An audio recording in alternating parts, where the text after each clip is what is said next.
तो फ्रेंड्स, मैं हूं कल्पना प्रजापति और आज हम ट्रायर्किक थ्योरी ऑफ इंटेलिजेंस के बारे में पढ़ेंगे। ये बहुत इम्पोर्टेंट थ्योरी है, तो जानते हैं इससे डिटेल में। ट्रायर्किक थ्योरी ऑफ इंटेलिजेंस, ये जो थ्योरी है इसके प्रोपाउंडर है रॉबर्ट स्टेनबर्ग, जिन्होंने 1985 में ये थ्योरी सर्च की थी। उन्होंने कहा था कि जो इंटेलिजेंस होती है हमारी, वो एबिलिटी होती है कि किसी भी इंटेलिजेंस, किसी भी इंडिविजुअल की एबिलिटी कि वो कितनी जल्दी किसी चीज़ों को अडेप्ट कर रहा है और कितनी एबिलिटी उसकी शेप की select environment to accomplish ones goals and those of one society and culture. तो उन्होंने बोला कि कोई भी इंडिविजुअल कितनी जल्दी चीज़ों को सीख रहा है, उसे शेप दे रहा है और अपने गोल्स के साथ साथ जो कल्चर और जो सोसाइटी है उन सबके गोल्स का भी वो ध्यान रख रहा है। तो वो उन्होंने उस पर्सन को, उस इंडिविजुअल को उन्होंने इंटेलिजेंट बोला। आप एग्ज़ाम्पल ले लेते हैं कि कोई भी स्टूडेंट है, या आप अपना खुद का एग्ज़ाम्पल ले लीजिए कि कोई भी नई सिचुएशन आपके सामने आई है और आप उस सिचुएशन में कितनी जल्दी उस नई सिचुएशन में अडेप्ट कर पा रहे हो, उसे रिलेट कर पा रहे हो एनवायरनमेंट से, और अपने गोल के साथ साथ आपको सोसाइटी और कल्चर का भी ध्यान रखना है। जिस सोसाइटी और कल्चर से आप बिलोंग करते हो, ये नहीं सिर्फ इंडिविजुअल गोल का ध्यान रखना, हमें अपनी ओवरऑल सोसाइटी को भी देखकर चलना पड़ेगा। तो अब उन्होंने बोला कि जो इंटेलिजेंस का जो प्रोसेस है, इंफॉर्मेशन प्रोसेसिंग जो होती है, उसमें 3 सिस्टम होते हैं। उन 3 सिस्टम को मिलाकर इंफॉर्मेशन की प्रोसेसिंग होती है। और जो इंडिविजुअल इन 3 सिस्टम को कॉम्पोनेंशियल, एक्सपेरिमेंटल और कॉन्टेक्सचुअल जो इंटेलिजेंस है, इस फंक्शन को जल्दी जितनी स्पीड में करता है, वो उतना इंटेलिजेंट माना जाता है, उसकी उतनी ज़्यादा इंटेलिजेंस होती है। तो जो उन्होंने फर्स्ट जो कंपोनेंट दिया है उसको हम कॉम्पोनेंशियल इंटेलिजेंस और एनालिटिकल इंटेलिजेंस भी बोलते हैं। तो इस इंटेलिजेंस में होता है कि चीज़ों को हमें एनालाइज करना है।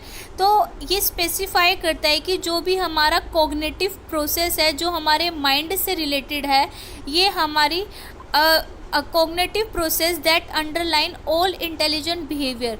तो जितनी भी हमारी माइंड से रिलेटेड चीज़ें हैं, उस चीज़ों को वो एक इंटेलिजेंट बिहेवियर हम कितनी जल्दी कर रहे हैं, उस चीज़ को अपने दिमाग में कितनी जल्दी लेके जा रहे हैं, उसकी प्रोसेसिंग हम कितनी जल्दी कर रहे हैं। जैसे कि हम कहते हैं कि जो भी हमारे सामने एक प्रॉब्लम आई, अब प्रॉब्लम है, मान लो कि आपके एरिया में क्या कहते हैं, वाटर प्रॉब्लम है, या आपके स्कूल में वाटर प्रॉब्लम है, क्लास में कोई प्रॉब्लम होगी कि डस्टिंग नहीं हो रही क्लास में। तो आपने जो जल्दी से क्या किया, प्रॉब्लम को पहले देखा कि हमारी क्लास में रोज़ क्या हो रही है, डस्टिंग नहीं हो रही है, बहुत ज़्यादा धूल है और कूड़ा है। तो आपने इंफॉर्मेशन इकट्ठा करी और एनालाइज़ किया चीज़ों को, प्रॉब्लम को।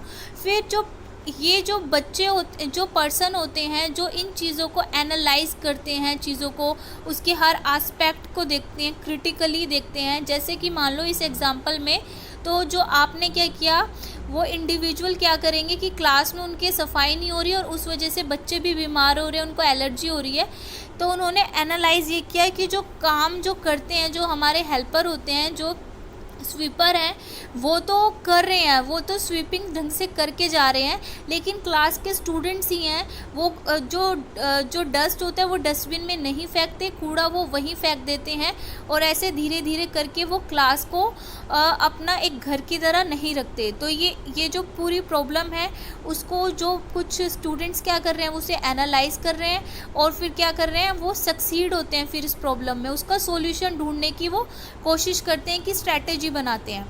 तो अब वो जो इंटेलिजेंस जो होती है, इसमें पूरा एनालिसिस में वो 3 कंपोनेंट्स फर्दर इन्होंने बोला कॉम्पोनेंशियल इंटेलिजेंस में इन्वॉल्व होते हैं। तो पहला होता है हमारा मेटा कंपोनेंट्स।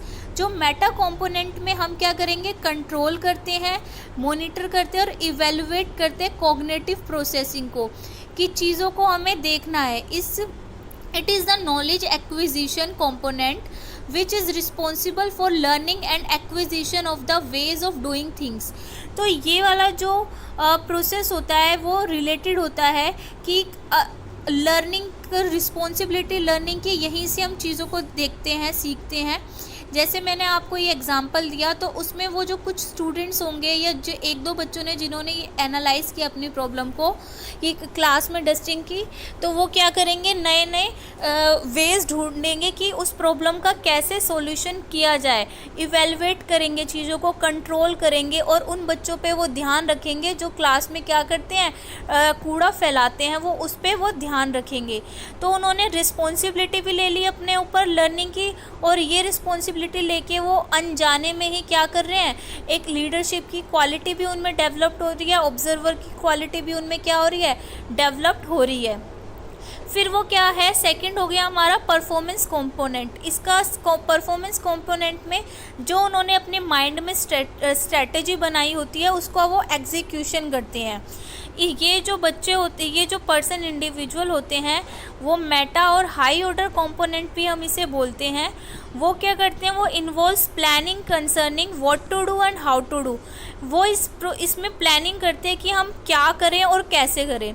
जैसे कि उन्होंने उन इंडिविजुअल को देख लिया, उन स्टूडेंट्स को देख लिया जो कूड़ा फैलाते हैं क्लास में।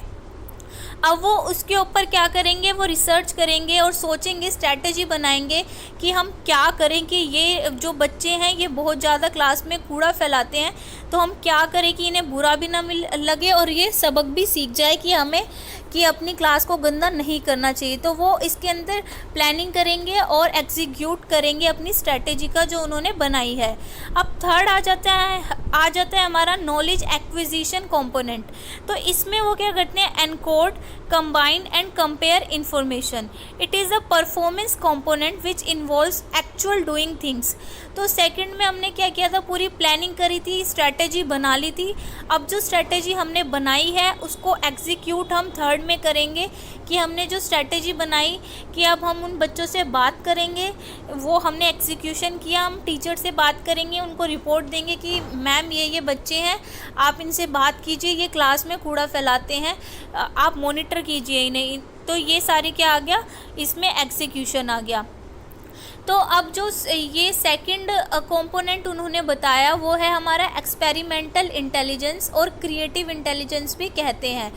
इसमें जो होता है, how an individual uses his experiences for processing of information, कि जो हर इंडिविजुअल होता है उसके पास्ट एक्सपीरियंसेस होते हैं, तो वो उन एक्सपीरियंसेस को कैसे जो न्यू प्रॉब्लम आई है उसके अंदर वो कैसे उनको रख रहा है, उनसे क्या क्रिएटिव चीज़ें कर रहा है, कैसे एग्जीक्यूट कर रहा है जो उनकी जो पास्ट एक्सपीरियंसेस हैं। जो पर्सन जो हाई होते हैं इस एस्पेक्ट में, वो इंटीग्रेट करते हैं जो उन्होंने जो पास्ट लाइफ में जो एक्सपीरियंसेस गेन किए होते हैं उनको नए डिस्कवरीज़ में और इन्वेंशन में उनका यूज़ करते हैं। जैसे कि और दे quickly find out which information is crucial in a given situation, और वो जल्दी से उन पता लगा लेते हैं कि जो अभी प्रेजेंट सिचुएशन है इसमें उन्हें कौन सी जो स्ट्रैटेजी, कौन सा एक्सपीरियंस काम आएगा। जैसे कि आप ले लेते हैं, जैसे मैम ने, आपके टीचर ने आपको कोई सम आपको बताया, तो कि उसका फॉर्मूला बता दिया, एक दो क्वेश्चन करा दिए। अब जो टेस्ट में उन्होंने क्या दिया, कुछ क्या कहते हैं, उन्होंने पहले कॉन्सेप्ट समझाया था, तो अब उन्होंने क्रैमिंग को हटाने के लिए जो उस कोई जो एक घुमा फिरा के कोई अच्छे तरीके से एक क्वेश्चन दिया जो कि आपकी अंडरस्टैंडिंग पे बेस्ड था। तो जिन बच्चों ने अपना कॉन्सेप्ट क्लियर किया होगा तो वो उन चीज़ों को याद करेंगे, पास्ट एक्सपीरियंसेस को, और जो प्रेजेंट में उन्हें सिचुएशन दी हुई है वहाँ पे उसे एग्जीक्यूट करेंगे। तो ये जो करते हैं बच्चे वो क्रिएटिव इंटेलिजेंस में आता है। या कोई भी एक्सपीरियंस है और उससे जैसे वेस्ट से क्या बना देते हैं, कोई अच्छी चीज़ बना देना, यूज़फुल चीज़ बना देना। तो ये सारी चीज़ें जो क्रिएटिव इंटेलिजेंस में आती है। अब थर्ड है हमारा कॉन्टेक्सचुअल सिचुएशन और प्रैक्टिकल इंटेलिजेंस। इस प्रैक्टिकल इंटेलिजेंस में होता है कि specifies the behaviour considered intelligent in a particular culture, कि हर कल्चर का, कि आप इंडिया में रह रहे हो तो इंडिया का अपना एक कल्चर है और वहाँ पे जो एक पर्सन से, इंडिविजुअल से एक क्या कहते हैं, हम इंडिविजुअल से ये एक्सपेक्ट किया जाता है कि वो एक स्पेसिफिक बिहेवियर वो परफॉर्म करेंगे। हर स्टेट का, हर कंट्री का अपना एक कल्चर होता है, तो इसके अंदर आता है वो इंटेलिजेंट बिहेवियर पर्टिकुलर कल्चर में कैसे शो कर रहे हैं। The ability to deal with environmental demand, जो आपकी डिमांड है, जो आपका एनवायरनमेंट डिमांड कर रहा है उसके अकॉर्डिंग काम करना, जैसे तो उसको हम स्ट्रीट स्मार्टनेस और बिजनेस सेंस भी कहते हैं। और जो पर्सन हाई होते हैं इस इंटेलिजेंस में, वो अपने प्रेजेंट इन्वायरमेंट के साथ एडेप्ट हो जाते हैं, उनके साथ ढल जाते हैं और एक फेवरेबल एनवायरनमेंट क्रिएट कर देते हैं अपने देन एग्जिस्टिंग वन। जो अभी एक एनवायरनमेंट है उससे एक पॉजिटिव एनवायरनमेंट लेके आते हैं, और या हम कह सकते हैं कि वो मॉडिफाई कर देते हैं एनवायरनमेंट को टू फिट देयर नीड्स, अपनी नीड्स को फुलफ़िल करने के लिए। They turn out to be successful in life, और ये क्या होते हैं, सक्सेसफुल होते हैं लाइफ में। अब जैसे इसमें एग्जांपल ले लेते हैं हम प्रैक्टिकल इंटेलिजेंस में, कि हमने देखा कि जो इंडिया में या आपके एरिया में कोई प्रॉब्लम है, ठीक है, तो आप क्या करोगे, या आपको कोई बिज़नेस करना है, तो बिज़नेस वो जैसे हमारे देश में अभी डिमांड है कि हमें जो नेसेसिटी गुड्स चाहिए, तो हम उस चीज़ का हम डेवलपमेंट करें, उस चीज़ की मैन्युफैक्चरिंग करें, तो हमें अपनी जो सोसाइटी और कल्चर है उसकी नीड को हमें देखना है, समझना है, उसके बाद प्रैक्टिकली उसे एग्जीक्यूट करना है और चीज़ों को अपने अकॉर्डिंग फेवरेबल बनाना है, उसकी मार्केटिंग करनी है। ये सारी चीज़ें हम इसमें आ जाता है प्रैक्टिकल इंटेलिजेंस में। ये कोई भी आप एग्जांपल अपने डेली लाइफ से रिलेट कर सकते हैं। अब ये जो पूरी थ्योरी है वो ट्रायर्किक थ्योरी है, और जो ये थ्योरी जो है इसमें जो तीनों चीज़ें, तो स्टैनबर्ग ने कहा था कि ये जो तीनों चीज़ों की प्रोसेसिंग जो इंडिविजुअल जितनी जल्दी करता है, जिसमें ये तीनों चीज़ों की इंटेलिजेंस, तो वो पर्सन उतना इंटेलिजेंट माना जाता है। ये थ्योरी बहुत इम्पोर्टेंट है सीटेट के आस्पेक्ट से भी, 12th के आस्पेक्ट से भी, DSSB के आस्पेक्ट से भी। तो अब हमारी आ जाती है पास मॉडल ऑफ इंटेलिजेंस। तो ये जो पास मॉडल है हमारा, इसको हम नेक्स्ट क्लास में डिस्कस करेंगे। अगर वीडियो आपको पसंद आई हो तो वीडियो को शेयर कीजिए और चैनल को सब्सक्राइब करना ना भूलें। मिलते हैं नेक्स्ट वीडियो में। Till then good bye.